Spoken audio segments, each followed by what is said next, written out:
নতুন বাংলাদেশে কোনো দুর্নীতিবাজ, কোনো চাঁদাবাজ, কোনো টেন্ডারবাজের জায়গা হবে না।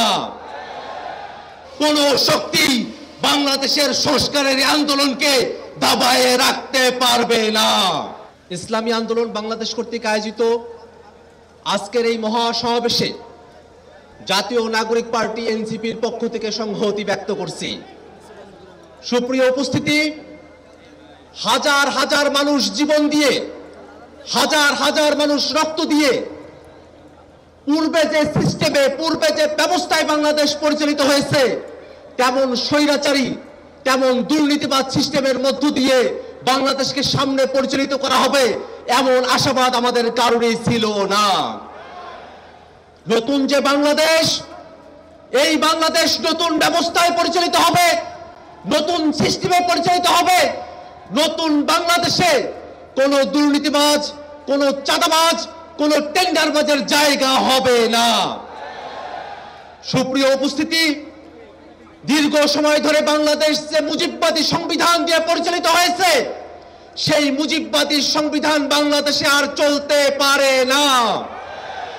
নতুন সংবিধান প্রণয়নের জন্য অবশ্যই বাংলাদেশে গণপরিষদ নির্বাচন আয়োজন করতে হবে। সুপ্রিয় উপস্থিতি, বাংলাদেশে দুইটি পার্লামেন্টের কথা বলা হয়েছে, উচ্চ কক্ষ এবং নিম্ন কক্ষ। ইতিমধ্যে উচ্চ কক্ষের নির্বাচনে পিআর পদ্ধতিতে প্রতিনিধিত্ব নির্ধারণ করা হবে, এই দাবির পক্ষে জাতীয় নাগরিক পার্টি এনসিপি সহ বাংলাদেশের প্রায় সকল রাজনৈতিক দল একমত হয়েছে। কিন্তু দুর্ভাগ্যের বিষয়, একটি কি দুটি দলের কারণে পিআর পদ্ধতিকে উচ্চ কক্ষে বাস্তবায়ন করা সম্ভবপর হচ্ছে না। আমরা স্পষ্ট করে বলতে চাই, বাংলাদেশকে যদি নতুন কাঠামোতে পরিচালিত করতে হয়, অবশ্যই পিআর পদ্ধতির বাস্তবতা নিয়ে আমাদের সকলকে গভীরভাবে ভাবনা করতে হবে, বাস্তবায়নের পথ আমাদেরকে অন্বেষণ করতে হবে। সুপ্রিয় উপস্থিতি, বাংলাদেশে এ যাবৎকালে যে নির্বাচনী ব্যবস্থা আমরা দেখেছি, যে নির্বাচনী কাঠামো আমরা দেখেছি, সেই নির্বাচনী ব্যবস্থা এবং কাঠামোতে বাংলাদেশের সামনের নির্বাচন আমরা আর হতে দিতে চাই না। পেশি শক্তির বলে, কালো টাকার বলে, জোর জবরদস্তি করে, কেন্দ্র দখল করে বাংলাদেশের নির্বাচনে জিতে আসার যে ব্যবস্থা, সেই ব্যবস্থা অবশ্যই পরিবর্তন করতে হবে। হাজার মানুষের জীবনের ভিতর দিয়ে যে নতুন বাংলাদেশ আমরা পেয়েছি, সেই বাংলাদেশকে আমরা আর কখনোই ব্যর্থতায় পর্যবসিত হতে দেব না। নতুন বাংলাদেশ যাতে প্রতিষ্ঠিত না হয়, সেই কারণে বিদেশি শক্তিগুলো তারা মাথাচাড়া দিয়েছে। আমরা স্পষ্ট করে বলতে চাই, বাংলাদেশের সংস্কারকামী জনতা, বাংলাদেশের সংস্কারপন্থী জনতা, আমরা সকলে ঐক্যবদ্ধ।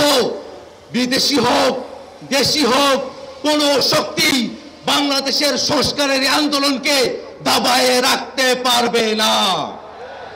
একই সাথে আজকের এই মহাসমাবেশের গুরুত্বপূর্ণ বক্তব্য হলো, বিগত 15 বছর ধরে বাংলাদেশের মানুষের উপরে যারা স্বৈরাচারী কায়দায় জুলুম করেছে, বাংলাদেশের মানুষের উপরে পিলখানা, শাপলা সহ 24 অভ্যুত্থানে গণহত্যা সংগঠিত করেছে, সেই সব গণহত্যাকারী আওয়ামী লীগ এবং তাদের দোসর, তাদের সকলকে বিচারের আওতায় নিয়ে আসতে হবে। সম্মানিত উপস্থিতি, বাংলাদেশের সংস্কার এবং বিচারের মধ্য দিয়ে নতুন বাংলাদেশ প্রতিষ্ঠিত হবে। সেই বাংলাদেশ প্রতিষ্ঠায় বাংলাদেশের সকল মুক্তিকামী জনতা ঐক্যবদ্ধ ভূমিকা পালন করবে, এই আশাবাদ ব্যক্ত করে আমি আমার সংক্ষিপ্ত বক্তব্য এখানে শেষ করছি। আসসালামু আলাইকুম ওয়া রাহমাতুল্লাহ।